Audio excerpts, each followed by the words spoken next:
Depuis des siècles, les sages nous répètent une vérité simple. La perfection est une illusion. Et si la clé du bonheur n'était pas de changer qui nous sommes, mais d'accueillir nos cicatrices, nos doutes, nos failles, comme de précieuses lumières cachées en nous? Il y a une quête qui nous habite tous, une recherche silencieuse qui nous poursuit depuis l'enfance. C'est le désir secret d'être complet, parfait.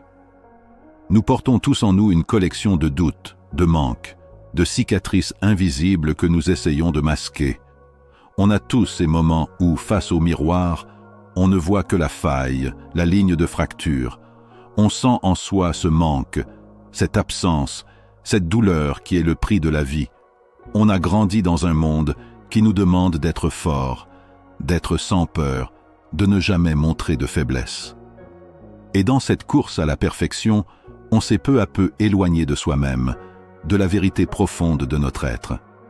On a oublié que la vie ne se résume pas à une ligne droite sans accroc, mais qu'elle est un chemin sinueux, fait de montées, de descentes et de moments de chute. Mais si je te disais que ces manques, que ces doutes, que ces cicatrices ne sont pas des faiblesses, si je te disais qu'elles ne sont pas des erreurs à cacher, mais au contraire, des portes, des chemins vers une lumière intérieure que rien d'autre ne peut révéler? C'est une idée qui peut paraître étrange, dans un monde qui valorise tant la surface, l'image parfaite. Et pourtant, si on se plonge dans les textes les plus anciens, si on écoute les sages qui ont marché sur cette terre, on se rend compte que ce savoir n'est pas nouveau. Loin d'être un obstacle, l'imperfection est vue, dans toutes les grandes traditions, comme une voie de sagesse, un chemin vers la profondeur de l'être. Pense au bouddhisme, avec la voie du milieu. Elle ne t'invite pas à être parfait, mais à être en équilibre. Elle te dit que la souffrance est inhérente à la vie, et que la sagesse se trouve dans l'acceptation de cette réalité, pas dans sa négation. Pense au stoïcisme, qui t'apprend à accepter ce que tu ne peux pas contrôler, et à trouver la sérénité dans tes propres limites. C'est l'art de vivre sans être esclave des attentes. Pense au soufisme, cette tradition mystique de l'islam, qui enseigne que le cœur brisé est l'endroit même par lequel la lumière divine entre. Pense au christianisme mystique, où l'on dit que la puissance de Dieu s'accomplit dans la faiblesse de l'homme. Dans chaque tradition, on trouve la même sagesse. L'imperfection n'est pas la fin du voyage, elle est son point de départ. Elle est la graine à partir de laquelle la plus belle fleur peut pousser. Aujourd'hui, nous n'allons pas chercher à être parfaits. Nous n'allons pas chercher à masquer nos défauts. Au contraire, nous allons les éclairer, les comprendre, les embrasser. Nous allons explorer ensemble comment ces failles, ces blessures et ces manques qui nous habitent peuvent devenir une source de beauté, une source de puissance et surtout, un chemin vers la véritable paix intérieure. C'est un voyage vers la lumière, non pas malgré nos ombres, mais grâce à elle. Le mythe de la perfection est le plus grand mensonge que nous ayons accepté. On nous a fait croire que si nous parvenions à effacer chaque faux pas, à gommer chaque défaut, à maîtriser chaque émotion, nous serions enfin dignes d'amour, de respect, de bonheur. C'est une promesse qui sonne douce à l'oreille, mais qui en réalité est une condamnation à vie.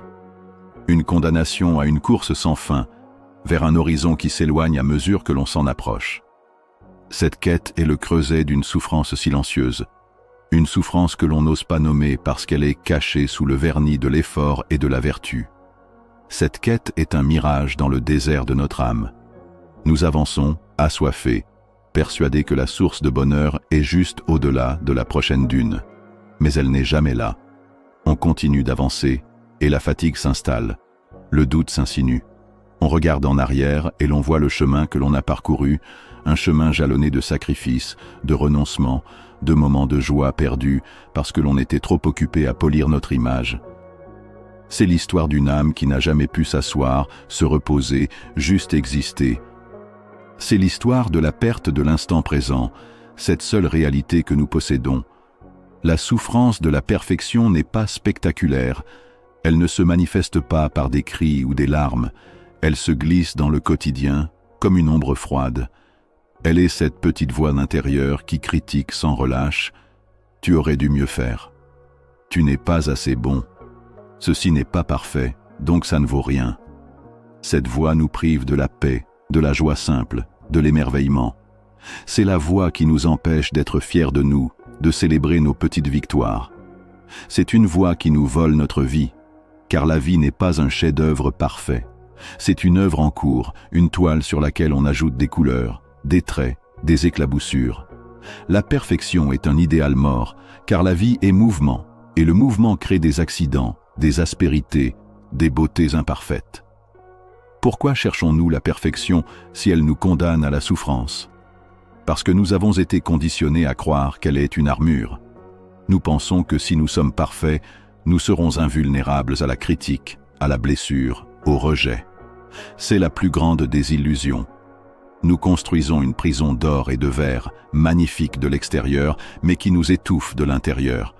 Nous sommes emprisonnés par nos propres exigences, par nos propres peurs. Nous refusons de nous montrer vulnérables. Nous refusons de montrer nos blessures. Mais en faisant cela, nous nous privons de la plus grande des forces humaines, la capacité de se relever. Nous nous privons de la possibilité d'être aidés, d'être aimés pour ce que nous sommes, avec toutes nos failles. Le perfectionnisme est le symptôme d'une peur profonde, la peur de ne pas être suffisant, la peur d'être rejeté, d'être abandonné. C'est une peur qui nous a été transmise de génération en génération. Dans le monde moderne, elle est amplifiée par les outils de communication. Nous voyons les vies parfaites des autres sur les écrans. Nous voyons leur succès, leur joie, leurs moments de gloire. Et nous sommes chez nous, avec nos doutes, nos peines, nos failles. On se sent seul, on se sent isolé dans son imperfection, et on essaie de plus en plus fort de devenir comme ces images, de devenir parfait. Mais c'est une course contre des fantômes. C'est une guerre contre des illusions. Et dans cette guerre, on finit par perdre son âme. Le perfectionniste est un esprit qui a besoin de tout contrôler. Il ne peut pas laisser la place au chaos, à l'incertitude. Il a besoin d'un monde ordonné et prévisible, parce qu'un monde ordonné est un monde qui ne peut pas lui faire de mal. Mais la vie n'est pas ordonnée. La vie est un chaos magnifique. Elle est faite de surprises, de hasards, d'imprévus. L'amour est imprévisible. La sagesse est imprévisible. La joie est imprévisible. En cherchant à tout contrôler, le perfectionniste se coupe de la vie elle-même. Il est comme un chef d'orchestre qui tente de contrôler chaque note, chaque silence, chaque respiration. Mais l'orchestre de la vie est trop grand pour être contrôlé. Il faut se laisser porter par la musique, se laisser submerger par elle. La perfection nous sépare du flux de la vie. Elle nous rend rigides, elle nous rend froids. La souffrance du perfectionnisme est aussi une souffrance de l'esprit. L'esprit ne peut pas se reposer. Il est dans un état de veille constant, toujours à la recherche d'une erreur, d'une imperfection à corriger. Il ne peut pas se taire, il ne peut pas trouver la paix. Le perfectionniste se sent souvent seul, car il n'ose pas montrer son vrai visage, sa vraie nature. Il est enfermé dans une image qu'il a construite pour le monde. Il est comme un acteur qui joue le même rôle encore et encore, sans jamais pouvoir être lui-même. C'est un rôle épuisant, un rôle qui ne laisse aucune place à la joie.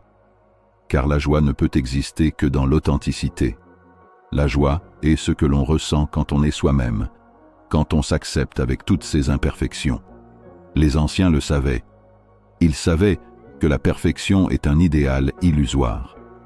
Ils ne cherchaient pas à être sans défaut, mais à être entiers. Ils cherchaient à s'intégrer, à s'accepter avec toute leur part d'ombre et de lumière. Ils cherchaient à la paix dans l'acceptation, non dans le contrôle. Ils savaient que la beauté ne réside pas dans ce qui est sans défaut, mais dans ce qui a une âme, une histoire, une lumière qui brille à travers ses failles. La perfection est le contraire de la spiritualité. La perfection nous éloigne de Dieu, de l'univers, de nous-mêmes. La spiritualité nous ramène à la maison, nous ramène à l'amour inconditionnel que nous sommes. C'est une spiritualité qui nous invite à nous aimer tels que nous sommes, non pas malgré nos imperfections, mais à cause d'elles. C'est un travail immense, un travail de toute une vie, de déconstruire cette idée que la perfection est la seule voie. C'est un travail qui demande du courage. le courage de s'aimer avec ses défauts, avec ses doutes, avec ses peurs. C'est le courage de dire non à la voix intérieure qui nous critique. C'est le courage de s'asseoir avec soi-même, de se regarder dans le miroir et de dire « Je suis suffisant, je suis entier, je suis en chemin ». C'est le début d'une nouvelle ère dans notre vie. C'est le début de la paix intérieure. La souffrance de la perfection n'est pas une fatalité, c'est une invitation à se libérer, à s'accepter, à s'aimer. Et c'est la seule porte qui mène à la véritable sagesse. La souffrance de la perfection n'est pas une fatalité. C'est une invitation à se libérer, à s'accepter, à s'aimer. Et c'est la seule porte qui mène à la véritable sagesse. C'est une sagesse qui nous a été cachée par le monde, par son culte de la surface, par sa peur de la vérité. Ce monde qui nous force à la perfection nous a aussi donné des outils pour la poursuivre. Les réseaux sociaux, les publicités, les médias sont les héros de ce mythe. Ils nous présentent une vie qui n'existe pas, un monde où la maladie, la douleur, la déception n'ont pas leur place. Nous passons notre temps à nous comparer à des images lisses et sans vie, à des fantômes d'une existence parfaite, et nous nous sentons de plus en plus seuls dans notre imperfection. Nous sommes la seule espèce sur cette planète qui se juge si durement. Un arbre ne se juge pas pour ses branches tordues, une rivière ne se juge pas pour ses rochers. Seul l'être humain se condamne pour ses failles. Mais il existe une autre voie, une sagesse ancienne qui nous rappelle que l'imperfection est notre plus grande force. Cette sagesse est magnifiquement illustrée dans une tradition artistique japonaise, le kintsugi. C'est plus qu'une simple technique de réparation, c'est une philosophie de vie. Le mot signifie « réparer alors ». Le principe est simple, mais son enseignement est profond. Quand une pièce de céramique se brise, on ne la jette pas. On ne la considère pas comme perdue. Au lieu de cela, on la répare avec une laque spéciale, mélangée à de la poudre d'or. Les fissures ne sont pas cachées, elles sont au contraire mises en évidence par l'éclat de l'or. La pièce, une fois réparée, n'est pas revenue à son état initial. Elle est devenue plus belle, plus précieuse, plus unique qu'elle ne l'était avant. Le kintsugi nous enseigne que nos failles, nos blessures, nos cicatrices ne sont pas des choses à cacher, mais à révéler. Elles sont le chemin par lequel la lumière est entrée dans notre âme. Elles sont les traces de notre histoire, la preuve que nous avons vécu, que nous sommes tombés et que nous nous sommes relevés. Pensez à votre propre vie, les moments où vous avez été le plus brisé. Une trahison, une déception, un échec. On passe son temps à essayer de cacher ces moments. On les met sous le tapis, on fait semblant qu'ils n'existent pas. On a honte de nos brisures. On se sent inférieur. Mais ces moments sont notre or. Ils sont la matière même de notre sagesse. L'acte de se briser est douloureux. Il est le moment où notre ego s'écroule, où nos illusions s'effritent. Mais c'est aussi le moment où la véritable transformation peut commencer. Il faut d'abord accepter que l'on est brisé. C'est le premier pas du kintsugi, ne pas nier la fracture, accepter notre douleur, notre faiblesse, notre imperfection. Ce n'est pas de la faiblesse, c'est un acte de courage immense. Le courage de regarder sa propre âme avec honnêteté, sans jugement. La laque dorée que l'on utilise pour réparer n'est pas un simple matériau. C'est la compassion que l'on se donne. C'est la bienveillance que l'on s'accorde après avoir souffert. C'est le pardon que l'on se donne pour les erreurs que l'on a commises. C'est la sagesse que l'on tire de l'expérience. La laque dorée, c'est l'amour de soi qui guérit. Et une fois que la réparation est faite, la pièce est différente. Elle n'est plus la même qu'avant. Elle a une histoire. Elle a des lignes d'or qui la rendent unique. Un objet parfait est un objet sans histoire. Un objet réparé avec de l'or est un objet qui a vécu, qui a souffert et qui a été aimé. Il a une âme. De même, nos vies ne sont pas parfaites. Nous avons des défauts, nous faisons des erreurs, nous avons des blessures qui ne guériront jamais complètement. Mais ces imperfections sont notre or. Elles sont ce qui nous rend beaux. Elles sont ce qui nous rend authentiques. Elles sont le chemin qui mène à notre véritable lumière intérieure. La quête n'est pas de redevenir l'objet initial, mais de devenir l'œuvre d'art unique que l'on est censé être, avec toutes nos cicatrices en or. La société nous a appris à être un objet de consommation. Quand il se brise, on le jette, on le remplace par un neuf. La culture de la perfection est une culture de l'éphémère. On jette ce qui est brisé. Mais l'âme humaine n'est pas un objet, elle est éternelle. Elle ne peut pas être jetée, elle doit être réparée avec amour. En embrassant nos imperfections, nous disons non à cette culture du jetable. Nous disons oui à l'amour de soi, à la compassion pour soi et à la beauté de notre propre histoire. Nous nous offrons la chance de devenir notre propre kintsugi. Alors, la prochaine fois que vous vous regarderez dans le miroir et que vous ne verrez que les failles, que vous sentirez que vous n'êtes pas assez, rappelez-vous du kintsugi. Rappelez-vous que ces fissures ne sont pas des défauts. Elles sont les preuves de votre résilience, de votre force. Elles sont les lignes où l'or brille. Elles sont la beauté de votre âme. Elles sont ce qui fait de vous une œuvre d'art unique, plus belle pour avoir été brisée. La perfection est un idéal sans vie. La beauté est dans ce qui vit, dans ce qui respire, dans ce qui a une âme et une histoire. Et votre âme a une histoire à raconter. Une histoire faite de failles, de brisures et de lumière. La vulnérabilité est un mot qui a été déformé par notre monde. On l'a associé à la faiblesse, à la fragilité, à quelque chose qu'il faut cacher à tout prix. Mais les sages savaient que la vulnérabilité n'est pas l'absence de force. Elle est la preuve du plus grand des courages, celui d'oser être vrai. C'est l'acte de retirer l'armure que l'on a construite autour de son cœur pour affronter le monde. C'est le courage de dire, non pas que tout va bien, mais que l'on a peur. C'est l'audace de montrer ses blessures sans honte, de dire que l'on n'a pas toutes les réponses. C'est le chemin le plus direct vers la vérité de qui l'on est. Et pour comprendre cette force, il faut se tourner vers l'un des plus grands maîtres que la Terre ait jamais connu, un homme qui a trouvé l'éveil non pas dans la perfection, mais dans l'épuisement total de ses forces. Siddhartha Gautama, qui est devenu le Bouddha. Avant de devenir le Bouddha, il était un prince, un jeune homme qui vivait dans l'opulence et la perfection apparente. Son père, le roi, avait veillé à ce qu'il ne connaisse jamais la souffrance. Siddhartha grandissait dans un palais magnifique, entouré de musiciens, de danseurs, de jardins luxuriants. Il était à l'abri de la maladie, de la vieillesse, de la mort. On lui a fait croire qu'il était parfait, mais même dans cette perfection, un doute s'insinuait en lui, une soif de vérité que rien ne pouvait étancher. Un jour, il sortit du palais, et il vit la réalité.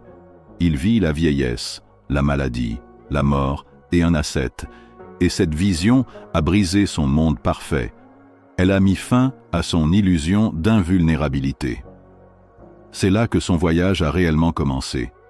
Siddhartha a alors pris une décision radicale. Il a abandonné tout ce qu'il avait, son palais, son épouse, son fils, pour chercher la vérité. Il s'est tourné vers les voies de l'ascétisme le plus extrême, pensant que la perfection spirituelle ne pouvait s'obtenir que par la souffrance physique. Il a jeûné jusqu'à l'épuisement. Son corps est devenu un squelette. Ses os ressortaient sous sa peau. Il a failli mourir. Il a enduré le froid, la faim, la privation. Il a cherché à s'affranchir de son corps, à le transcender par la douleur. Il croyait que la perfection était la mort du désir. Il croyait que l'éveil se trouvait dans l'anéantissement de soi. Mais après des années de cette pratique, il n'avait pas trouvé l'éveil. Il était juste un homme épuisé, au bord de la mort. Il a alors fait un acte de vulnérabilité ultime. Il a accepté sa propre imperfection, sa propre faiblesse. Il a accepté que cette voie de l'ascétisme ne fonctionnait pas. Il a accepté sa faim et sa soif. Il a accepté son corps de chair avec ses besoins et ses limites. Il a accepté son propre échec. Il a bu une coupe de lait de riz offerte par une femme. Cet acte de compassion envers lui-même était plus puissant que toutes les années de privation. C'est à ce moment de totale vulnérabilité qu'il s'est assis sous l'arbre de la Bodhi, non pas pour chercher la perfection, mais pour accepter sa propre nature, avec ses imperfections, Et c'est dans cet acte d'acceptation qu'il a trouvé l'éveil. L'histoire de Bouddha n'est pas une histoire de perfection, c'est une histoire de vulnérabilité. Elle nous montre que le chemin vers la sagesse ne commence pas quand on a tout, mais quand on n'a plus rien. Il commence quand on s'effondre. Il commence quand on a le courage d'admettre que l'on est brisé. C'est le courage de dire « je ne sais pas, je n'ai pas la force, je suis fatigué ». La vulnérabilité est une porte vers la liberté, car elle nous libère du fardeau d'être parfait. Elle nous libère de l'image que nous avons construite pour les autres. Elle nous libère de la peur de ne pas être assez. Lorsque l'on est vulnérable, on est au plus près de soi-même. On est au contact de son âme, de ses faiblesses, de ses peines. On est au contact de son humanité. Et c'est dans cette humanité que réside notre plus grande force. La force d'être vrai. La force de n'avoir rien à cacher. La force de se pardonner, de se relever. La force de se reconstruire, non pas en cachant les fissures, mais en les assumant. La vulnérabilité est un acte de foi, une foi en la capacité de l'âme à se guérir, à se transformer. Elle est l'opposé de l'ego, qui a besoin d'une perfection illusoire pour se sentir exister. L'âme, elle, n'a besoin que d'authenticité pour briller. La vulnérabilité est aussi un pont vers les autres. Dans un monde de masques, l'acte de se montrer tel que l'on est, avec toutes ses blessures, est une invitation. C'est une invitation pour les autres à faire de même. C'est un acte de compassion qui ne s'adresse pas seulement à soi, mais à l'ensemble de l'humanité. Lorsque nous avons le courage de dire « je souffre », nous donnons la permission aux autres de dire « moi aussi ». Et c'est dans ce partage de nos imperfections que se tissent les liens les plus profonds, les plus vrais. Leurs blessures répondent aux nôtres, leurs cœurs brisés reconnaissent nos propres fissures. C'est le début d'une connexion véritable, une connexion qui n'est pas basée sur l'image que l'on projette, mais sur l'âme que l'on est. Et c'est dans cette connexion que l'on se rend compte que l'on n'est pas seul dans notre imperfection. Nous sommes tous des voyageurs, marchant sur un chemin avec nos peines et nos espoirs. Et nos failles sont les phares qui nous permettent de nous reconnaître les uns les autres dans la nuit. La vulnérabilité est une porte vers la liberté, car elle nous libère du fardeau d'être parfait. Et nos failles sont les phares qui nous permettent de nous reconnaître les uns les autres dans la nuit. Dans un monde où chacun s'efforce de paraître fort, confiant, sans peur, la plus grande audace est de s'autoriser à être simplement humain, d'être vrai. C'est dans ce moment de vérité que les masques tombent. On réalise alors que l'autre aussi porte ses blessures, ses doutes, ses manques. Les anciens sages le savaient. Ils ne cherchaient pas à impressionner par leur perfection, mais à se connecter par leur authenticité. La vraie force ne réside pas dans l'invulnérabilité, mais dans la capacité à se montrer, sans filtre, sans armure. C'est cette courageuse nudité de l'âme qui crée un pont entre deux cœurs. Nos blessures ne sont pas là pour nous affaiblir. Elles sont là pour nous rendre plus profonds, plus sensibles, plus humains. On ne peut pas avoir une compassion véritable pour les autres si l'on n'a pas soi-même traversé le désert de la souffrance. Le cœur qui n'a jamais été brisé ne peut pas comprendre la douleur. La main qui n'a jamais tremblé ne peut pas offrir un réconfort sincère. Nos imperfections sont notre qualification pour servir les autres. Elles sont notre diplôme de vie. L'homme qui a connu la peur est le meilleur guide pour celui qui a peur. La femme qui a connu la solitude est la meilleure amie pour celle qui est seule.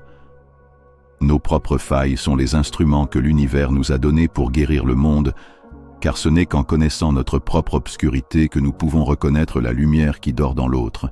C'est le chemin du guérisseur blessé, un chemin qui enseigne que la plus grande puissance n'est pas de ne pas souffrir, mais d'utiliser sa souffrance pour alléger celle des autres.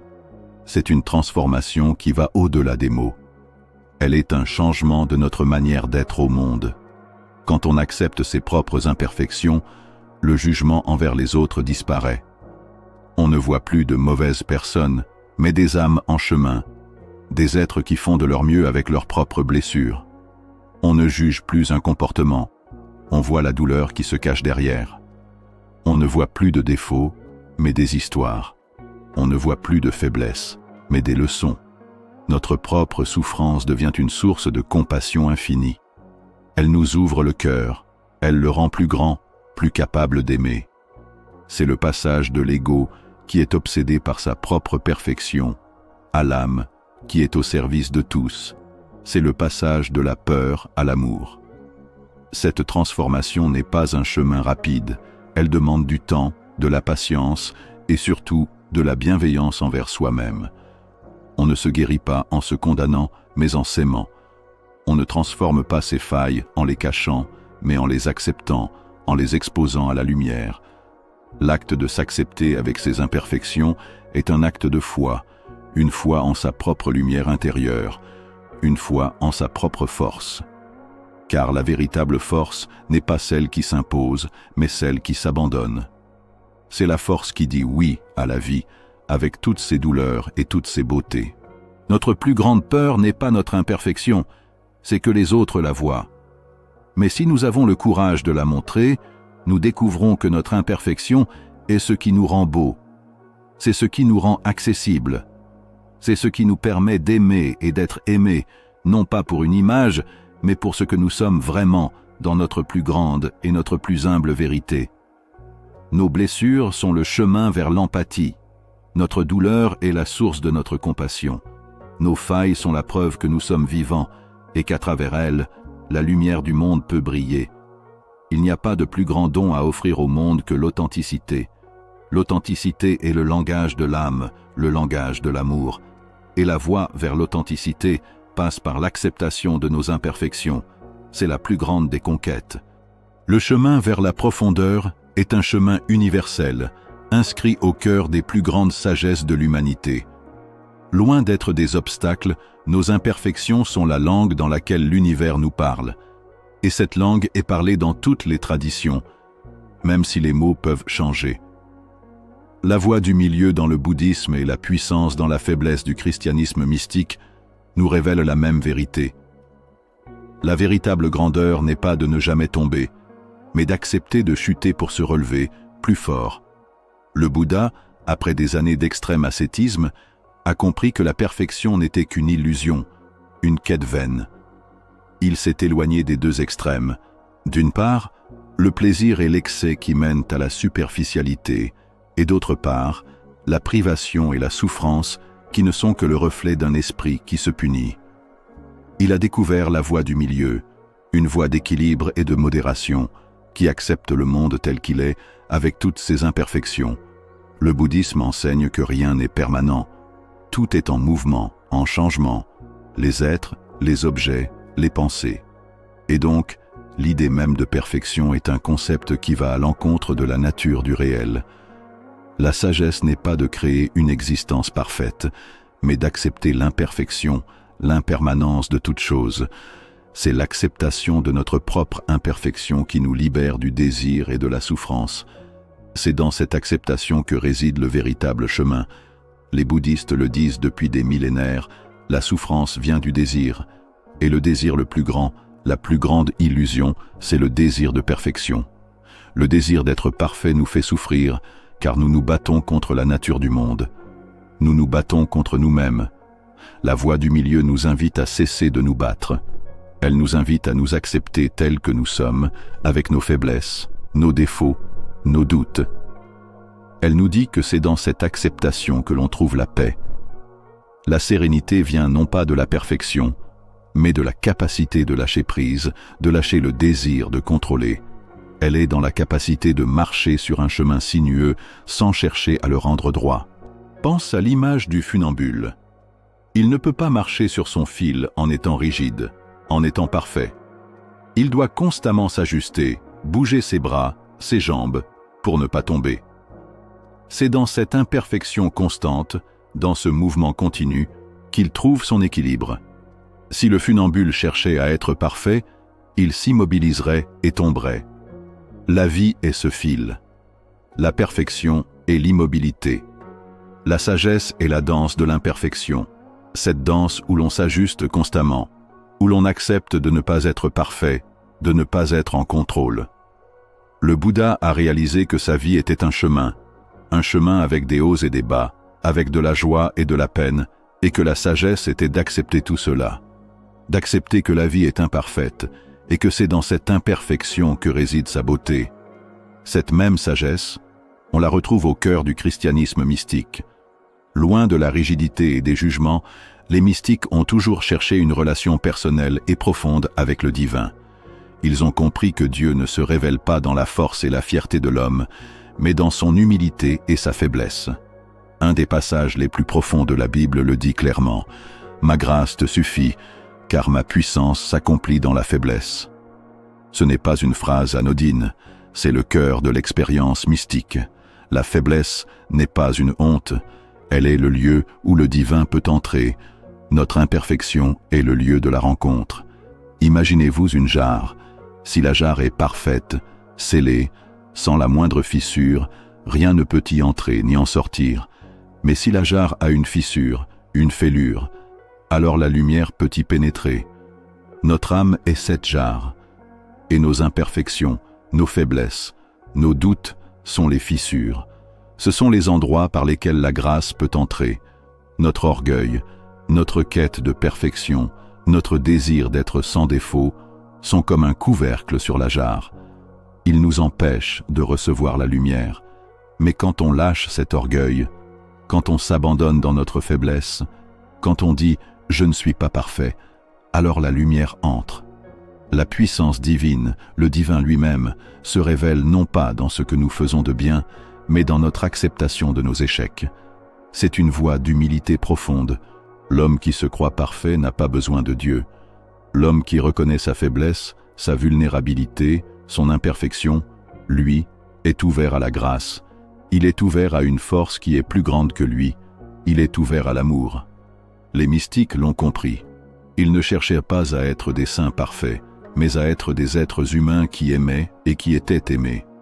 Ils savaient que l'amour ne réside pas dans la perfection, mais dans l'acceptation de l'autre tel qu'il est, avec ses défauts, ses faiblesses, ses peines.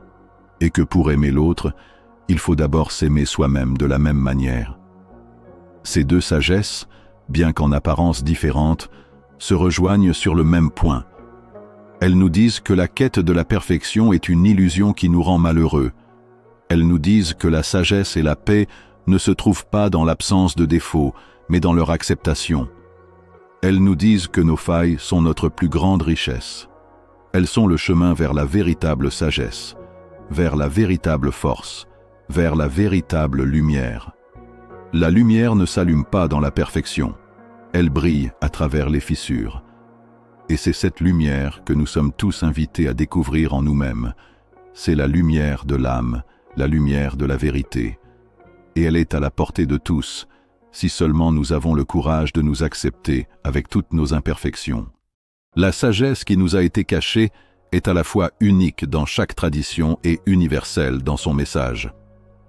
Après avoir exploré la voie du milieu et la puissance dans la faiblesse, notre voyage nous mène vers des chemins qui semblent différents en surface, mais qui mènent au même point de lumière.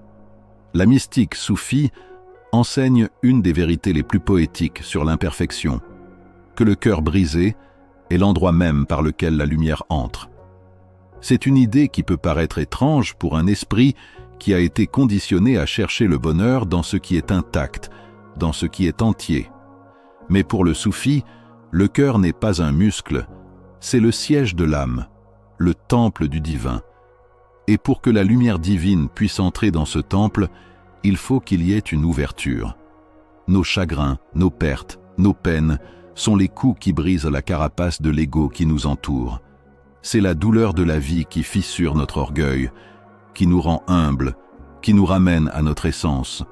Le cœur parfait, sans brisure, est un cœur fermé, un cœur qui n'a pas connu la douleur et qui ne peut pas laisser la lumière entrer. C'est la douleur qui nous rend sensibles, c'est la peine qui nous rend humains, c'est la brisure qui nous rend capables d'accueillir une vérité qui est trop grande pour notre esprit parfait. C'est le poète Rumi qui l'a le mieux exprimé. Il a dit « N'aie pas peur de la douleur, elle est le jardinier de ton âme. » Il a aussi dit « Ne fuis pas de ce qui te brise, ce qui te brise te rend entier. » Le soufisme est une philosophie de l'acceptation radicale. C'est l'acceptation que la douleur, le manque, la brisure sont les moyens que le divin utilise pour nous rapprocher de lui. Ce sont des cadeaux déguisés en peine. C'est un enseignement profond qui nous invite à regarder nos chagrins avec un regard nouveau.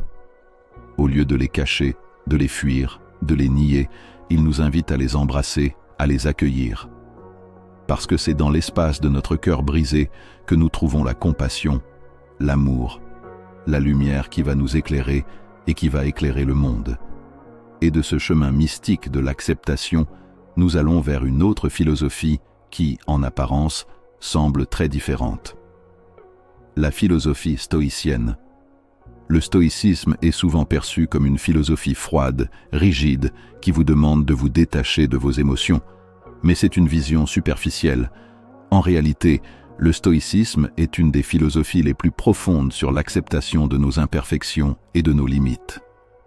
Les stoïciens, de l'empereur Marc Aurèle au philosophe Épictète, ont compris que la cause de notre souffrance n'est pas ce qui nous arrive, mais notre réaction à ce qui nous arrive.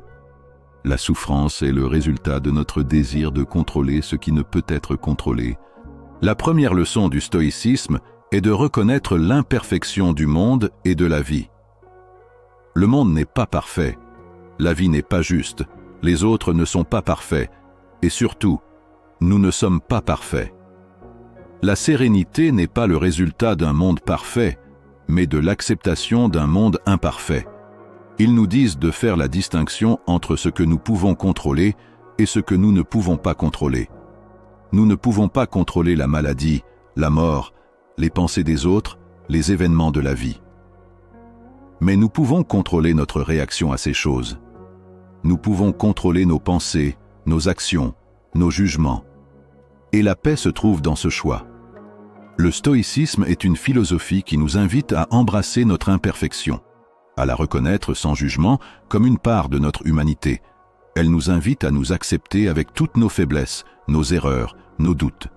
La sérénité n'est pas la perfection de l'esprit, mais le repos de l'esprit. Un esprit qui n'a pas besoin d'être parfait pour être en paix. C'est l'acceptation de ses limites. C'est de se dire « je ne peux pas tout faire, je ne peux pas tout contrôler, je ne peux pas être sans défaut ». Et c'est dans cet abandon que l'on trouve la liberté. C'est le contraire de l'ego qui cherche à être puissant et invulnérable. C'est l'âme qui trouve sa force dans l'humilité. Les traditions mystiques et philosophiques se rejoignent ici. Le soufisme nous invite à embrasser la douleur et le chagrin comme des cadeaux qui ouvrent le cœur. Le stoïcisme nous invite à embrasser nos limites comme un chemin vers la sérénité. L'un est le chemin du cœur, l'autre est le chemin de l'esprit. Mais tous les deux nous conduisent au même endroit, l'acceptation radicale de notre humanité, de notre imperfection. Ils nous rappellent que la perfection est un idéal stérile et que la véritable sagesse, la véritable beauté, la véritable liberté ne se trouve pas dans l'absence de failles, mais dans la manière dont nous vivons avec elles, dans la manière dont nous les transformons en lumière. C'est un message universel qui nous dit que notre humanité n'est pas une malédiction, mais une bénédiction. Le message de l'imperfection est un message d'espoir, de liberté, mais il reste une question. Comment vivre cette vérité au quotidien? Comment passer de l'idée que l'on est imparfait mais digne d'amour à la réalité de se sentir digne d'amour chaque jour? Les sagesses du monde ne nous ont pas seulement donné des concepts, elles nous ont aussi donné des outils, des pratiques concrètes, simples, mais d'une immense puissance, pour vivre en harmonie avec soi-même, pour transformer l'autocritique en bienveillance et la souffrance en sérénité. La première de ces pratiques est peut-être la plus simple, mais aussi la plus difficile, s'observer sans jugement. C'est la naissance du témoin intérieur. On a tous cette voix en nous qui nous critique sans relâche, la voix qui nous dit que l'on n'est pas assez, que l'on a fait une erreur, que l'on aurait dû faire autrement. Cette voix est notre juge intérieur. On a cru que cette voix était nous. On l'a écoutée, on l'a crue, on a souffert à cause d'elle. Mais cette voix n'est pas vous. Elle est une partie de votre esprit. La pratique du témoin intérieur, c'est de prendre du recul, de s'asseoir, de respirer et d'observer cette voix, non pas en la jugeant, non pas en la combattant, mais simplement en la regardant, comme un scientifique observe un phénomène. On ne se dit pas « Oh, je ne devrais pas penser ça ». On se dit simplement « Ah, voilà une pensée d'autocritique. Intéressant ». Cette pratique est d'une profondeur immense. Elle crée une séparation. Elle nous montre que la pensée n'est pas le penseur, que le jugement n'est pas celui qui est jugé. Elle nous libère de l'identification à nos peurs, à nos doutes, à nos critiques. C'est le premier pas vers la paix intérieure. On n'a pas besoin de faire taire la voix. On a juste besoin de ne plus l'écouter. On n'a pas besoin de chasser les pensées.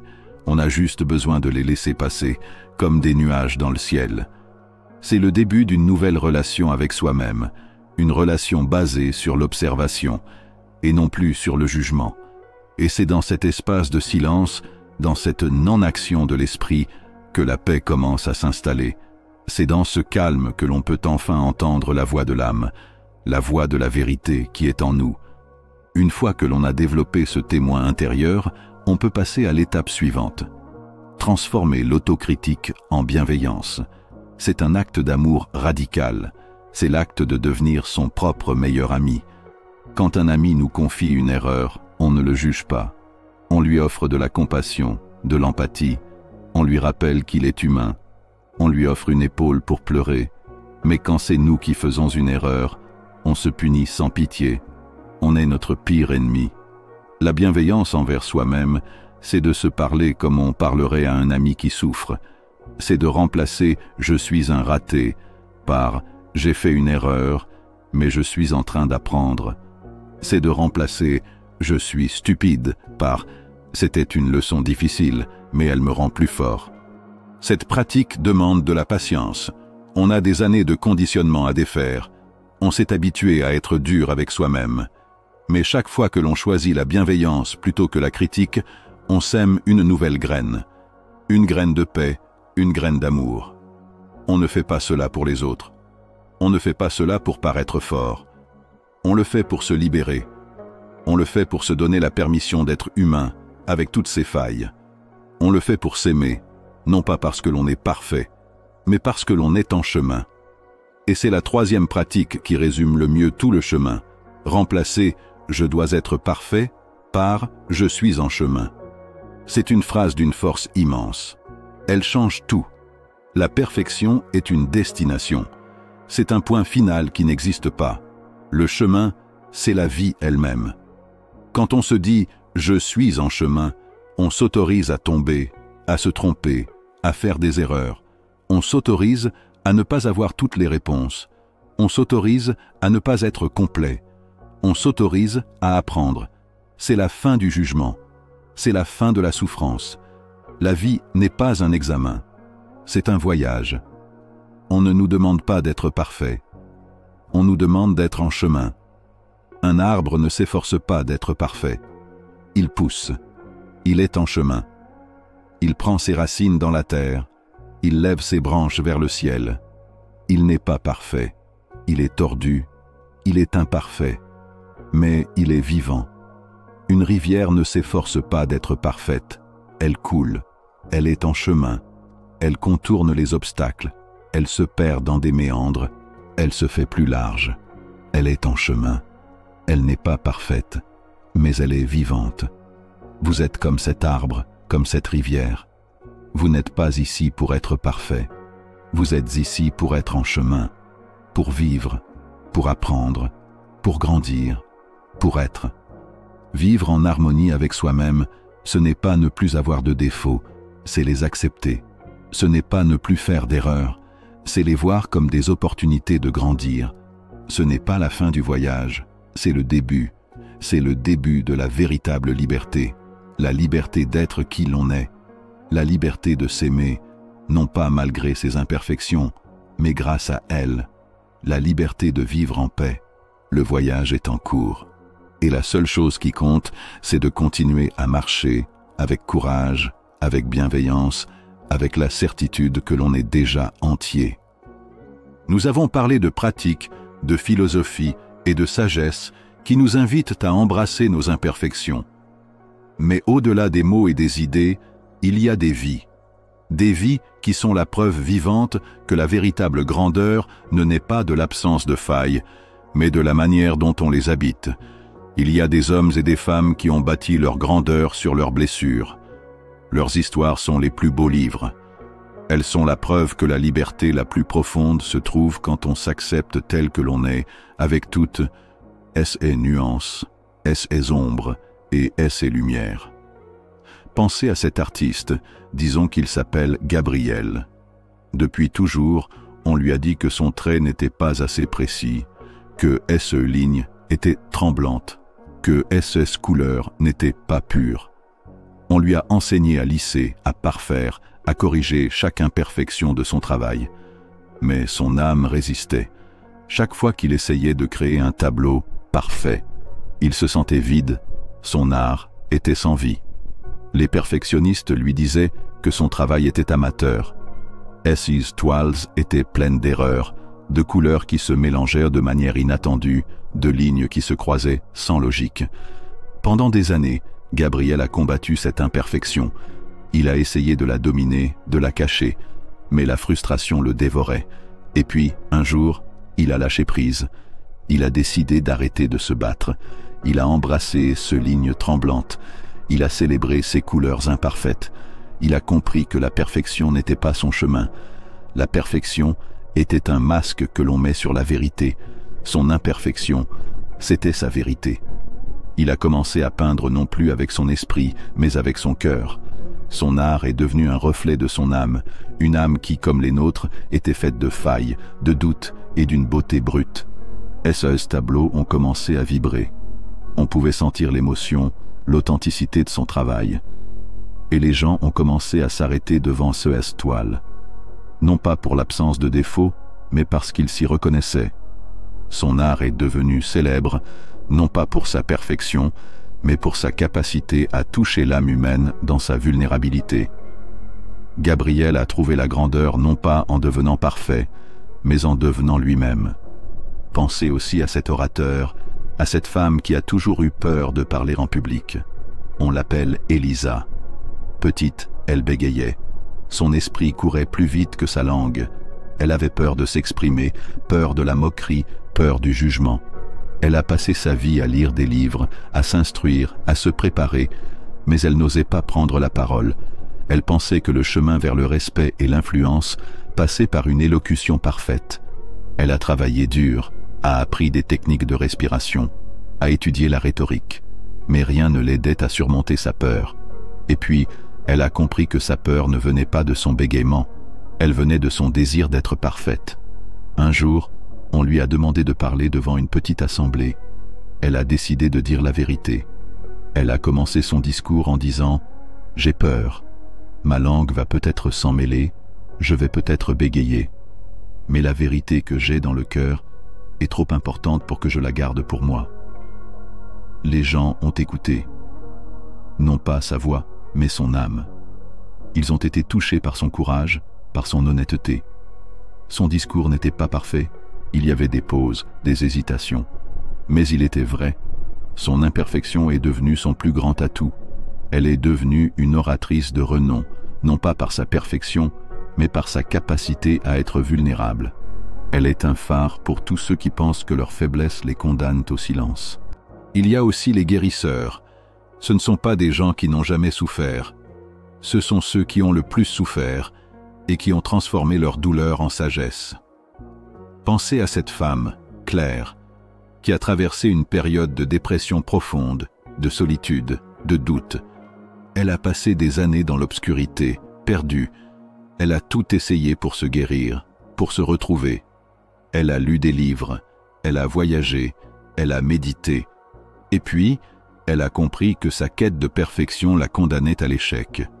C'est en acceptant son imperfection, en acceptant sa vulnérabilité, qu'elle a commencé à guérir. Une fois qu'elle a trouvé son chemin, elle a compris qu'elle ne pouvait pas garder cette sagesse pour elle seule. Elle est devenue une guide pour les autres. Quand les gens viennent la voir, elle ne leur offre pas de réponse parfaite. Elle leur offre son histoire, sa douleur, sa propre imperfection. Elle leur dit « J'ai marché dans cette obscurité, je connais ces chemins. » et les gens se sentent en sécurité avec elle. Ils se sentent compris, non pas par une perfection illusoire, mais par une âme qui a vécu la même chose. Sa blessure est devenue son plus grand pouvoir de guérison. Ces histoires ne sont pas des exceptions, elles sont la règle. La grandeur n'est pas le résultat d'une perfection sans défaut. La grandeur est la conséquence d'un courage immense, le courage d'embrasser son humanité, d'embrasser ses failles. La véritable liberté ne naît pas lorsque l'on devient parfait, elle naît lorsque l'on se libère du besoin de l'être. Elle naît lorsque l'on s'accepte tel que l'on est, avec toutes nos cicatrices, toutes nos erreurs, tous nos doutes. C'est le début d'une vie qui n'est pas une course, mais une danse. Une danse où l'on est en harmonie avec soi-même, avec les autres et avec le monde. Une danse où chaque pas, qu'il soit parfait ou non, est un pas vers la lumière. Nos imperfections ne sont pas une malédiction, elles sont notre plus grand cadeau. Et la seule chose qui compte, c'est de vivre notre vie, de la créer, de l'aimer, dans toute sa beauté imparfaite. Nous avons exploré les sagesses du monde, les leçons des maîtres et des philosophes, et les histoires de ceux qui ont osé être entiers. Et à la fin de ces chemins, une seule vérité émerge, limpide et puissante. La faille n'est pas une faiblesse. Elle est la beauté brute, l'histoire visible de notre âme. Elle est la preuve que nous avons vécu, que nous avons lutté, que nous nous sommes relevés. Rappelez-vous du kintsugi, cet art de réparer la céramique brisée avec de l'or. Nos cicatrices ne sont pas des choses à cacher, elles sont les lignes de lumière qui rendent notre histoire unique, précieuse et authentique. La vulnérabilité n'est pas un défaut, elle est le plus grand des pouvoirs. C'est le courage d'être vrai, de se montrer tel que l'on est, sans masque ni armure. C'est la force qui a guidé Bouddha vers l'éveil, qui a révélé la puissance dans la faiblesse des mystiques, et qui a ouvert le cœur du soufi. C'est cette vulnérabilité qui nous permet de nous connecter aux autres, de comprendre leur douleur, de voir leur humanité. C'est le pont qui nous relie, le langage qui nous permet de nous comprendre sans mots. L'imperfection n'est pas une erreur de la nature, elle est la nature même. Elle est universelle et sacrée. Toutes les grandes traditions nous le disent. Le Bouddha a enseigné la voie du milieu, l'acceptation de l'imperfection de toute chose. Le soufi a célébré le cœur brisé comme l'endroit où la lumière entre. Le stoïcien a trouvé la sérénité en embrassant ses limites. L'imperfection est la règle, la perfection est l'exception, et la sagesse est d'accepter cette réalité. La paix ne se trouve pas dans un monde sans défaut, mais dans un cœur qui a cessé de se battre contre lui-même. C'est dans le silence de l'autocritique que la bienveillance s'éveille. C'est dans la reconnaissance de nos failles que naît la compassion pour soi-même. C'est en se disant « je suis en chemin » que l'on trouve la véritable liberté. Cette liberté n'est pas l'absence d'obstacles, mais la capacité de les accueillir avec sérénité. Elle n'est pas de ne jamais tomber, mais de toujours se relever avec grâce. La véritable liberté, celle qui nous a été cachée, c'est la liberté d'être qui l'on est, avec toutes nos imperfections. C'est la fin de la guerre que nous menons contre nous-mêmes. C'est un retour à la maison, à notre propre cœur. C'est le moment où l'on se regarde dans le miroir et où l'on ne voit plus un corps ou un esprit imparfait, mais une âme entière, riche de épreuves, forte de blessures et belle de sa vérité. Ce voyage n'est qu'un début. La quête de la sagesse est infinie. Si le cœur vous en dit, et si vous souhaitez continuer d'explorer ces sentiers oubliés de l'âme, je vous invite à nous rejoindre en vous abonnant à la chaîne Puissant Livre Oublié. Poursuivons ensemble ces voyages, un mot à la fois, une leçon à la fois, vers une vie plus vraie, plus authentique et plus lumineuse.